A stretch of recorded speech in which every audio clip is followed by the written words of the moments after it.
the end of last year, I had the goal of eventually running a 50-kilometer race. So last year I had worked on filming all of Revenant Running's races, which is a local race organization. They offer a ton of distances and races across Colorado and Utah. A lot of the races cover the 50-kilometer distance though. Now at the time, I would consider myself a casual runner, going out on 1 to 2 runs a week, usually doing 4 miles on each of those runs. For whatever reason, I had a strong desire to participate in one of these events. Now mind you, my longest run at the time was a 12-mile long run I did in college. So no half marathon experience, no full marathon experience. I was signed up to race in early June, but due to persisting problems in my knee, I could not get the volume of training I wanted. This led me to eventually reschedule for something later on in the year. I ended up choosing the Above the Clouds Ultra, which is in early October. This gave me a chance to add the whole summer for training. Now I did document a lot of those training runs here on YouTube, so if you haven't seen them and are interested in running an ultra yourself, please go check them out. Hopefully there's a sprinkle of something helpful for you, or at the very least, some subpar entertainment. The summer and subsequent month of September treated me well as I built up mileage before the 2-week taper. Then this happened. So I am 1 week out from my ultra, and this past weekend I ran basically the vlog that you guys saw, the last training vlog, and felt great, body felt great. And then on Tuesday, took Monday off. Tuesday, I did a 4-mile run in the morning before work. Felt great. Wednesday, took Wednesday off. Thursday, got up, did the same 4-mile run on Thursday before work. And after that run, my Achilles just started flaring, like out of nowhere. It wasn't anything during the run, it was after the run. But man, this is so frustrating. I don't want to drop something that I've like put in all these hours to do, but I also don't want to mess up my body. We'll see. We're 1 week out right now and we're gonna see how it feels, but fuck man, I can't. So after I sat there feeling sorry for myself, I talked to the one person I knew I could trust to give me advice: my wife. After talking it over with my wife and countless hours of research to see if I could cause more unwanted damage to my Achilles by choosing to run, I decided to go for it. My wife ended up being the person that gave me the best advice. Just show up to run. If you start and 5 miles in it hurts, you can always DNF. If you don't show up and start, you'll never know what could have been. So with that, I laid out all my nutrition the night before and planned my splits, something that I was unfamiliar with and I was just sort of guessing at the time, to be honest. After checking all my gear and deciding to go with a drop bag, which eventually saved me, as you'll see later on, I decided to get a little bit of a stretch in and call it a night for an early morning.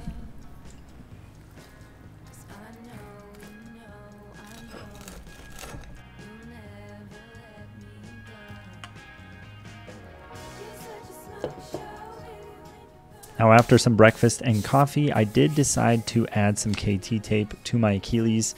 Now unless this was a placebo, it actually did help me tremendously throughout the race. Everything felt just better. Maybe it was a coincidence, maybe it was the KT tape, we'll never know. So while I wanted to wake up with enough time, I think I chilled way too much and actually arrived to the race a little late. I was putting on my bib as the countdown was going down to 1 and the racers were off the line. So I was actually the last racer to start off the line. How you guys doing? Real good. Yeah. Yeah, good. This meant I had no warm-up, and a lot of people say that you can warm up in an ultra just by starting, but I usually like my warm-ups, my routines. It gets me in the right headspace for my runs, and so I was a little bit panicked the fact that I had to run a 30-mile race with no warm-up. So I worked my way up into this race slow and steady to make sure everything is warm, especially because it was morning and there was colder temperatures. I don't know why. I'm glad to see you out today. Your hands are frozen. You must have closed this when... Super tight. It was super tight, yeah. There we go. I was like, hang on, no, is it which one's water? Water. Okay. You must have closed that when you were fresh. Yeah. Yeah, last night. Appreciate you. Thank you guys. See you later. See ya. Just got through the first aid station. Feeling pretty good. 3 miles in. This is the best part of Rampart Range Road. Got pikes right there. About 6 miles in.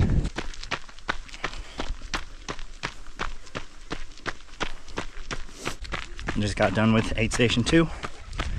We are right on track with the splits I had predicted, which is crazy. I've never predicted splits for running or cycling. I just kind of guesstimated. And I think we're 2 minutes off actual time. So speaking of splits, what were my goals for this race? I didn't want to race anyone in particular, although I do like the gamesmanship of racing. For this event though, I wanted to race a sub 6 hour 50K. Now I know that might seem a little quick for your first 50K, but that was my goal and I was trying to achieve that for myself.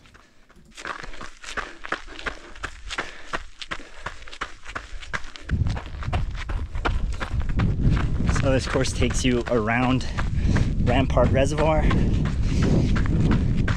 I mean, this time of year it's so beautiful. So right after reaching the far end of the reservoir, myself and a group of runners realized that we were off course, which actually turned out we were on course, but there was no markings, and the GPX file that I and other runners had was telling us that we were off course. So we worked our way back to get on course and get to the third aid station. Here at the third aid station is where I was eternally grateful that I did opt to bring a drop bag with a spare set of shoes. I'll explain in a little bit why I need them. I also decided to take this opportunity to change to a short sleeve shirt as the temps were warming up and refill my bottles with NAC. So about 16 miles in, had to change my shoes at the halfway point. It's weird, those topos are really nice, but when I get past 10 miles, they start rubbing the inside of my right foot just in the weirdest way. So I'm glad I actually opted to have a drop bag with these Ultra Outroads as a backup.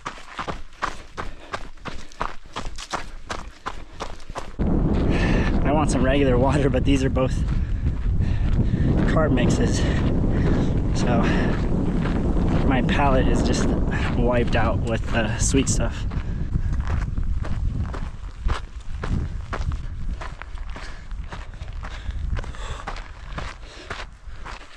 Last 10 miles. Feels like the race is just starting. People looking around and shit. Oh. Now, like I stated, I did have my own goals for this race, but it is at this point in the race where you can't help yourself but race. You see someone in front of you, you want to catch them. You see someone coming up behind you, you want to stay away from them. We just got done climbing a long, long hill. And I was speed walking most of it. It's kind of flattened out and my mind wants to run. My legs are like, nah, don't even think about it.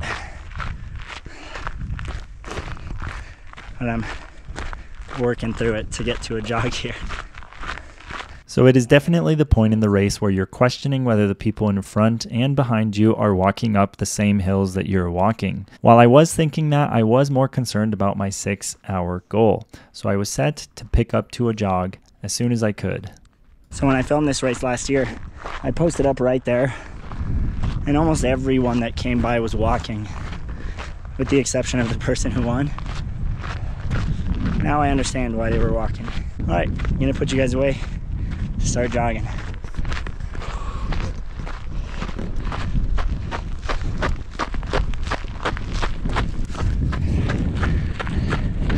To all the people that have asked me if I ran a marathon before signing up for this.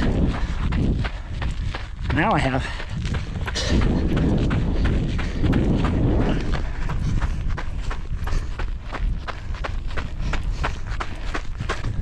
Just stopped at the last aid. It's the home stretch. Oh.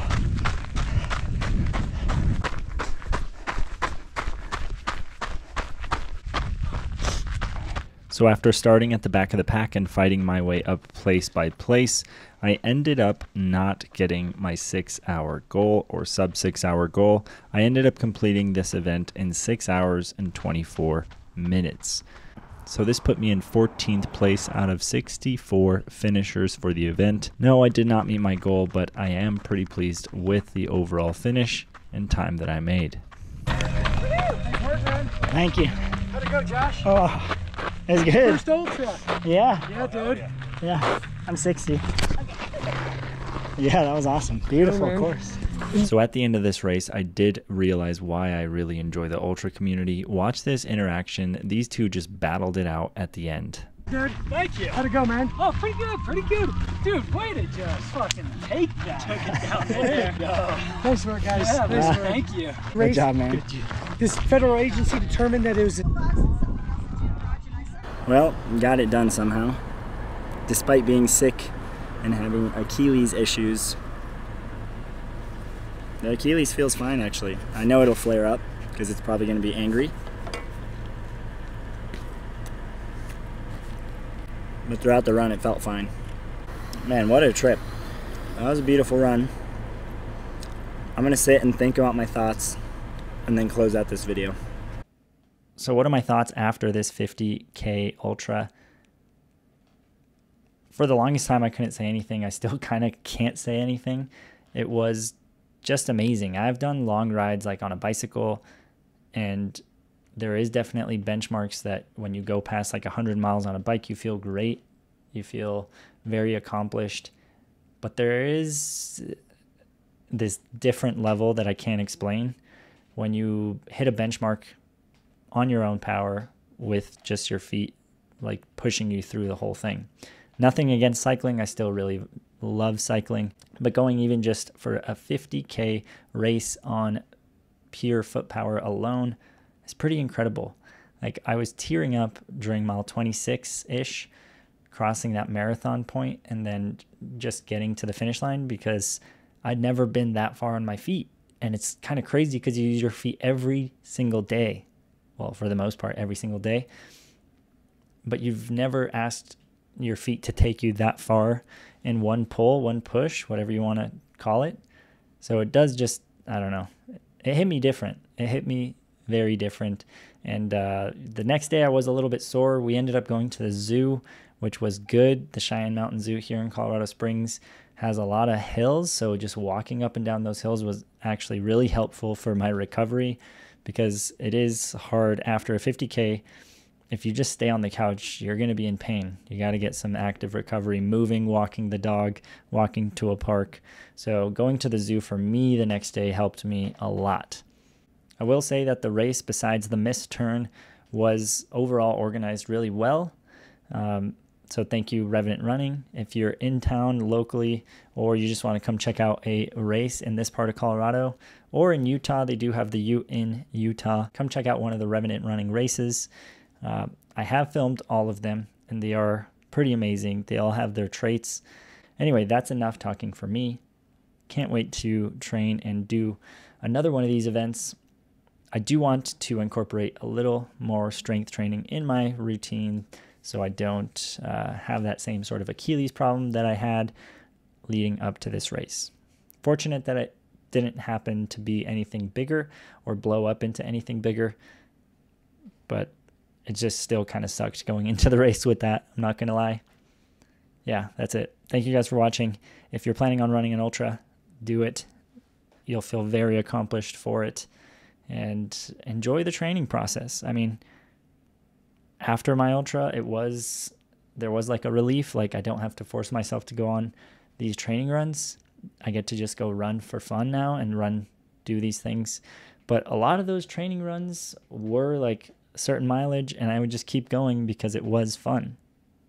So enjoy the process. I'll see you guys in the next one. Peace.